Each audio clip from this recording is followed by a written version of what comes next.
Morning. Just want to open up by saying keeping all the people in the communities that were affected by the tornadoes a couple nights ago in our thoughts and covering them in our prayers. Had a really good week last week playing Maine, and what we saw on tape from our guys. Played a bunch of guys. I think around 70 guys this late in the season is not always afforded that opportunity. So thankful to be able to do that. Saw a team that improved and got better. Several players, in particular. I know the hot spot is the offensive line. The way we're playing at receiver and quarterback play, and everybody got better. Love the rhythm that we've shown here the last few weeks. Offensively, easily our best game of precision with physicality and the strain at both offensive line and at receiver, tight ends, just all guys again that get better and the progress through hard work and going on our 10th game of the year. You would expect and hope that guys improve, and from where we were 6 weeks ago, 7 weeks ago, 8 weeks ago to where we're at now, there's been real improvement, and we've got to continue to get better. But like where we're at, and the confidence that several of those young guys, I think we played 10 offensive linemen. That might be our 8th different lineup in 9 weeks, and I thought those guys really played at a high level for what we asked them to do. But playing the 5 freshmen, got several of those guys to get their first extensive action of the year, and thought that they did some really good things. So with that, I'll open it up. Okay, we'll start in the middle. Eric Daly. Brent, I want to ask you, the last 2 weeks, it really seems like something's really unlocked offensively with the coaching transition, just the collaboration between the process, play calling, communication. Has anything changed a lot, or has it just been a steady transition to how Joe John is handling things, how he communicates with his players? Anything just stand out? Yeah, lots of things. Obviously, we've taken care of the ball better, and so that's helped. But in regards to how we do what we do, just Joe John's got really good, strong leadership skills. Kevin Johns does as well, and I see a great collaboration, even more so, more of what you would want it and expect it to look like, and that's carried over to the field, from the staff room to the field. And again, the way we practice, communicate organizationally, details, all the constant coaching that guys are getting, but just a more cohesion is what it looks like, and a better rhythm. And then again, the young guys, Coach Bedenbaugh's done a really good job with the young guys up front. Coach Jones done a good job with the receivers, continue to correct, challenge, develop, coach, teach, believe in, giving guys the opportunity. And I really feel like all of our leaders on our team have tried to encourage and help the young players in particular that need the seeds of encouragement and confidence.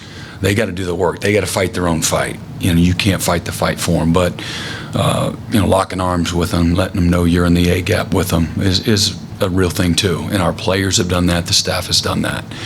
And I really feel like there's a piece on game day that you can't undervalue, when it comes to play calling and the sequencing, setting things up, and then scheme-wise, everybody having a clear vision on what's the focal point, what's the weakness, what are we trying to accomplish, being more intentional and purposeful. And that's a real thing. Everybody brings Sam Mike, but not everybody brings it to, with the same precision and the same timing, and regardless of the players and their talent and ability.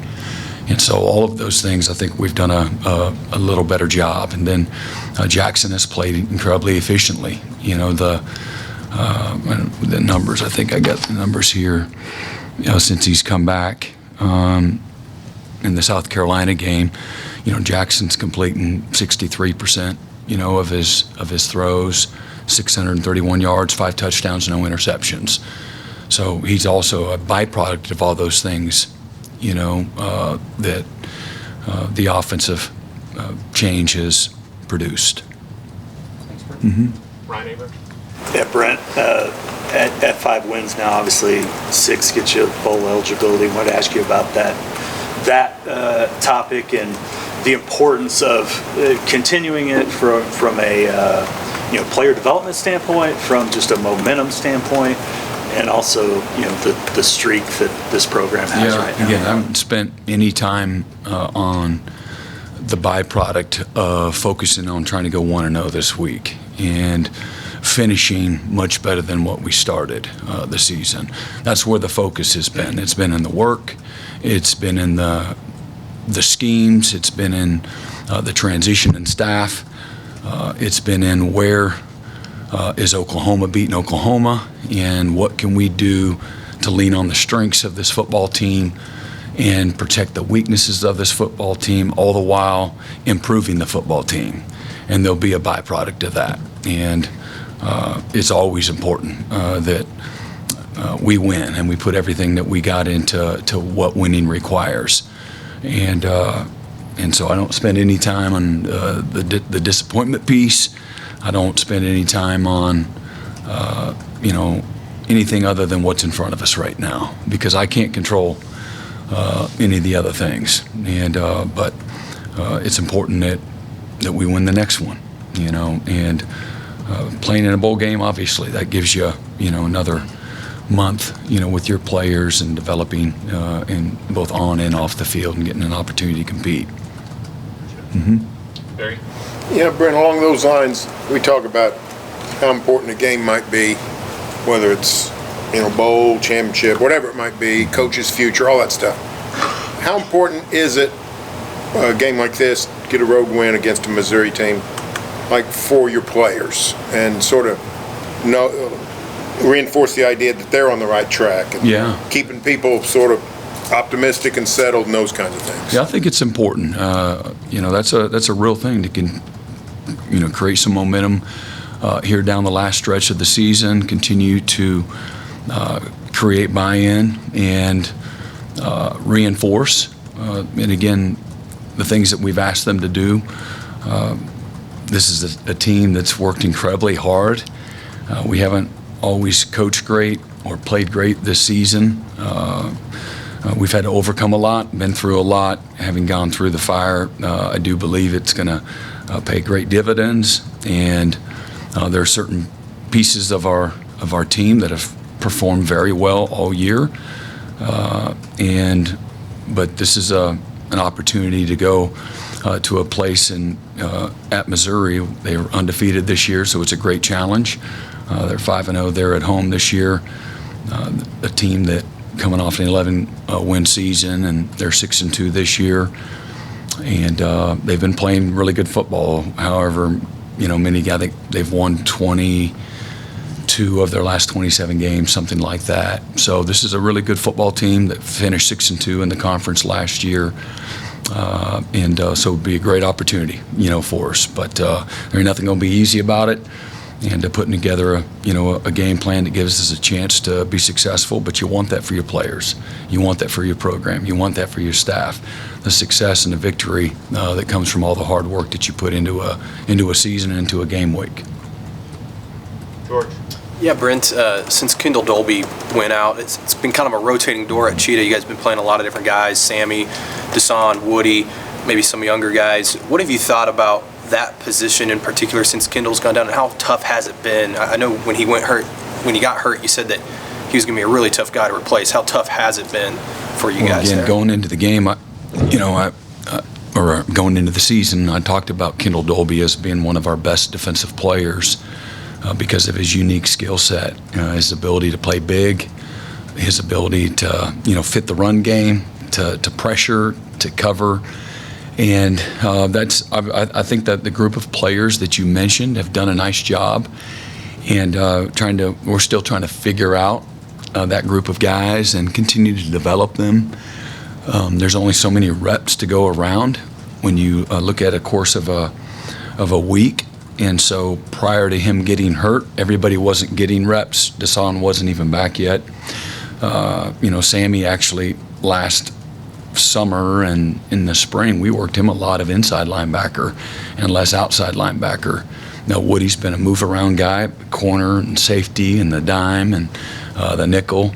And so I think that is still a position rather that has a chance to continue to improve, to be a little more detailed. And but those guys have done a nice job. The body of work is good, and we're working really hard and diligently to get it better.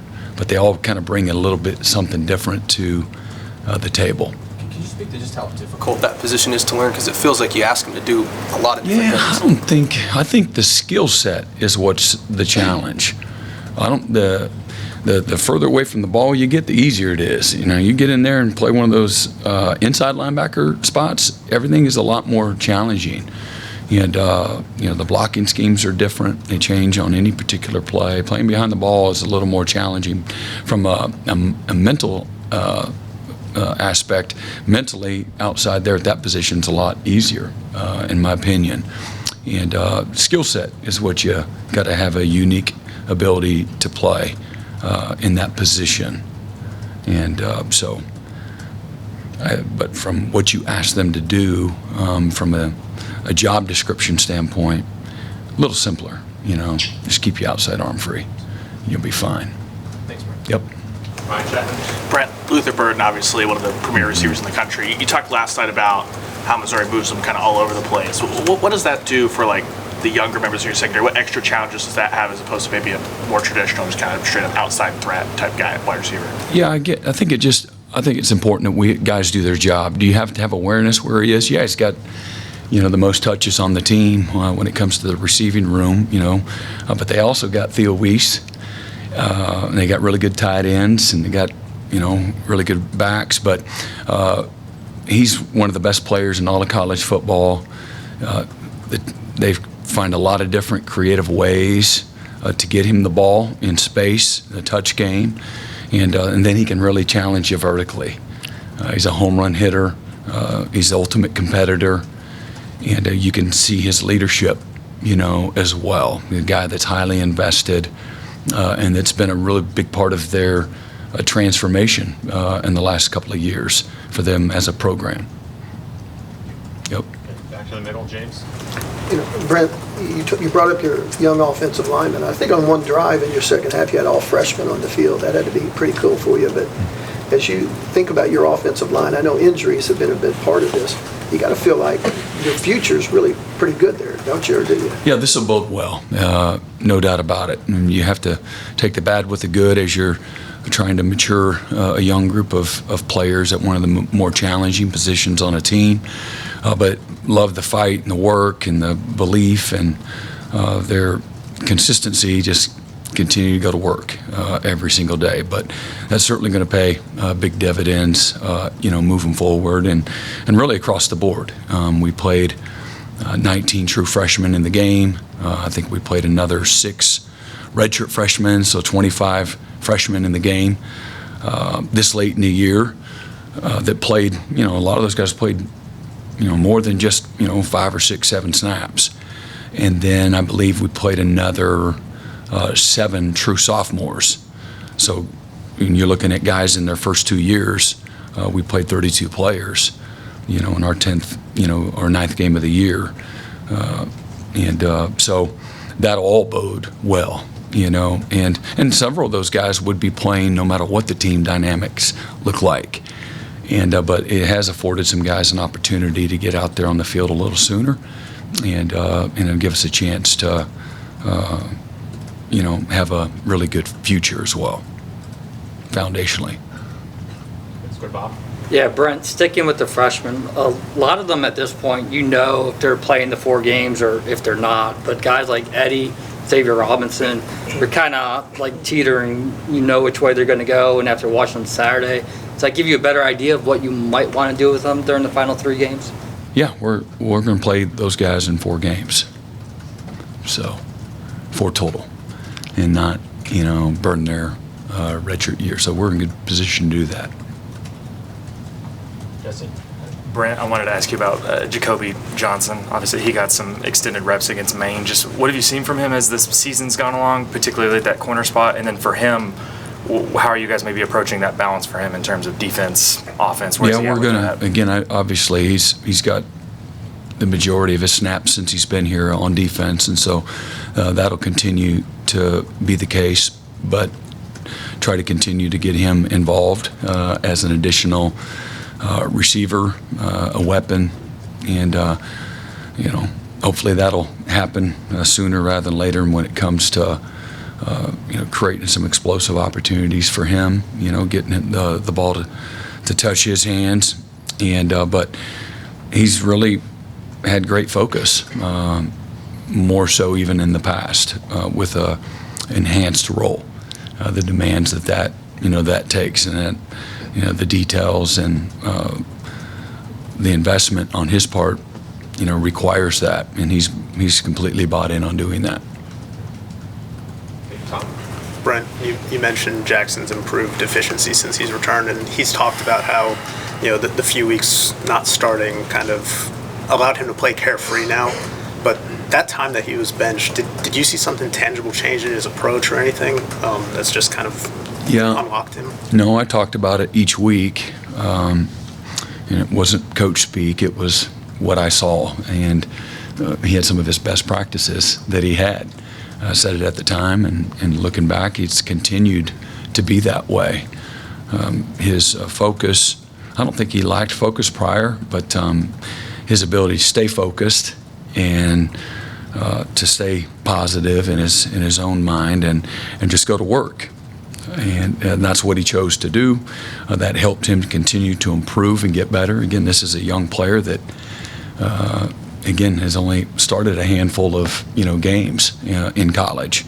And so the development piece requires that you continue to stay consistent in your process and how you watch film, how you go to practice, how you take criticism, how you handle adversity in practice, because it's real. We try to provide a game-like atmosphere for parts of practice every single day.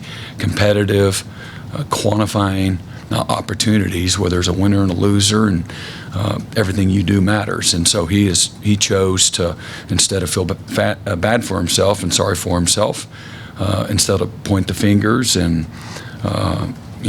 be paralyzed in the moment, he chose to grow and improve and get better and take ownership of all of his work. And so when he was asked to come back in the game, he was ready to do so. But he continued as though he was the starting quarterback when it came to his process, how he watched film, his mindset at practice, things of that nature. Okay, Mason? Yeah, Brent, David Stone gets in on Saturday. He gets his first sack and plays a bunch of snaps. Just how encouraging is that to see, and do you think he can even maybe help you a little bit more here in the home stretch? And again, a hard thing to do for a freshman, a true freshman, this late in the year, to continue to come in early and come after practice, know his new installation, be hard on himself. Again, same thing with Jackson, but taking ownership of where he needs to improve and work diligently, fundamentally in that part of practice. Coming down and working a little bit of scout team work, and then coming back over to the varsity, like mixing that up every single day, and having a positive spirit has allowed him to be, he got our 12th man award for the first time this year, and for his play in the game. And there's a lot of good candidates for that, and but David won it because of his diligence and his consistency, his mindset, his humility, and a respect for all the work that it takes to continue to improve, but to have a great self-awareness about where he needs to work the hardest, and it allowed him to have an opportunity to get in the game and perform at a high level. And so I think that'll, a little bit of success and an opportunity to get in the game a little more so will probably be a little bit kind of the wind that sometimes we all need in ourselves to keep that thing going in the right direction to finish the year out. But proud of David and his performance on Saturday and the work that he's put in, an improvement that he's made throughout the course of the year. Okay, second row middle, John Woodward. Yeah, Brent, it might be hard to quantify this, but you're pretty good at football, so I'll test you here. The Missouri, can you kind of let the fans know, let the fan base know what Missouri looks like differently? What's different about them as an SEC school after a decade in the SEC than the Missouri that you used to compete against in the Big 12? How are they different? Bigger linemen, more 5 stars? Yeah, that's a good question. You know, when I finished up here the last few years, you know, Missouri was number one in the country. And Chase Daniel was a big part of that. They were building the program. Gary Pinkel, Hall of Fame coach. They did very well. And so I think they did a really good job of recruiting foundationally. I know they went through a few years that was rough, but they went to the SEC championship. I don't know what year, but I was at Clemson at the time. I think they might have played Auburn, Gus Malzahn, in the SEC championship. I went to the game. It was in Atlanta. Coach Hall was on the Auburn staff, so it's what I remember. But I would imagine, and I don't know everything, the ups and the downs, but all I would say is in the SEC, you're forced to look at things through a different lens, and the challenges of what you see week in and week out, the depth of it, and how you recruit and how you develop, how you scheme, all of those things are affected to some degree. It forces you to grow in different ways. And although it might be painful at times, I don't want to speak for everybody, it can be a real healthy change and an opportunity to grow differently. And I can't say, I don't know. I do know that last year was maybe their first year above 500 with Coach Drinkwitz. They've done a great job building the program. I don't know if this is year 5 maybe for him.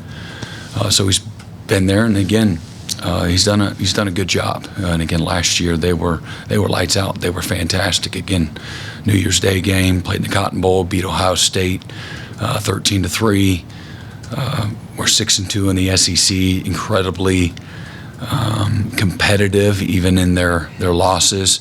I think I had something here that talked about something in that regard. That was all of us. 4 losses. I think they're 4 losses. We're all 6, 3, and 4 points. They've been in 3 tight games this year. They won all 3 this year, but they're 4 losses in their last 2 years have all been really, really tight games. So they've done a really good job building the program the right way. I think they're getting ready to spend a couple $100 million on some facility upgrades and things of that nature to be competitive. You know, because players want to win, they want to be developed, and what they call home every day matters. And so there's a real commitment in the SEC from a fan base standpoint, a facility standpoint, certainly a roster, that goes without saying, and it forces you to get better in every area. And if you don't, you'll get left behind. The series with them is kind of one-sided. Oklahoma's series with them, the record historically. But is it getting a little spicy with Missouri? They've got a couple of your former players. You've got one of theirs, with the transfer portal nowadays. Recruiting has been fun to follow when they get a guy that everybody thought was going to Oklahoma, that kind of thing. Yeah, they're a program that's going to recruit well in their own backyard. It's not spicy for me. Recruiting is incredibly competitive. Winning is incredibly hard.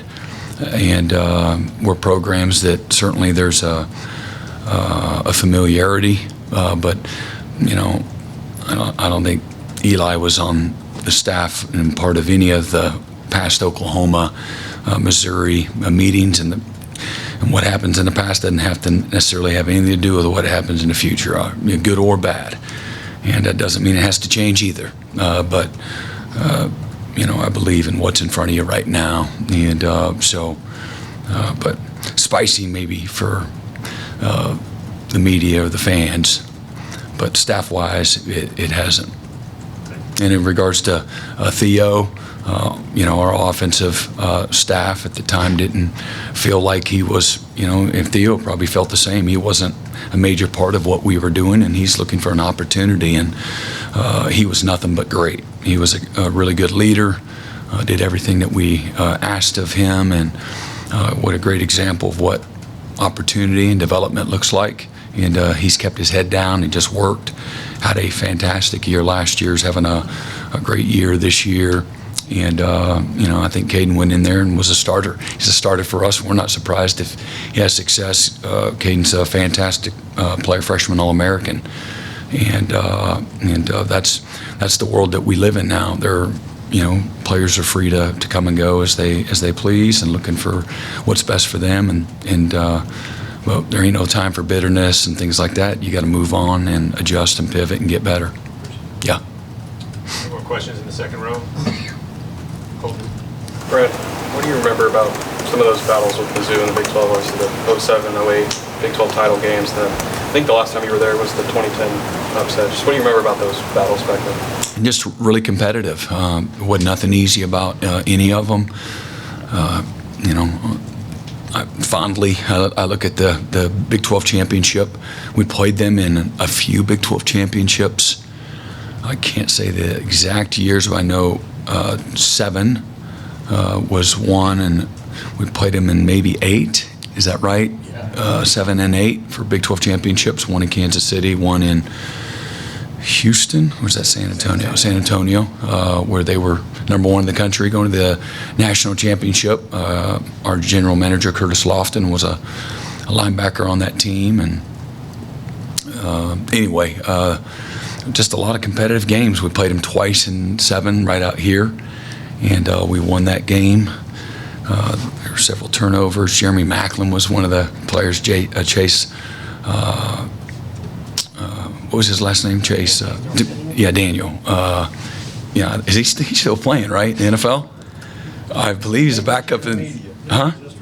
Okay, just retired. What a great player he was, and just amazing. Just NFL career, but a lot of really good games, and it was always a challenge to go over. I remember when I think Brad Smith maybe was a true freshman, and we go over there and escaped. Did we escape? We won that game. Matt McCoy, he throws with I think he had his receiver gloves on, and I think Chris Chester or somebody, was it Chris Chester, caught one with his elbows, fake in the end zone, and I think we might have lost the game over there in 10. And so they're always competitive.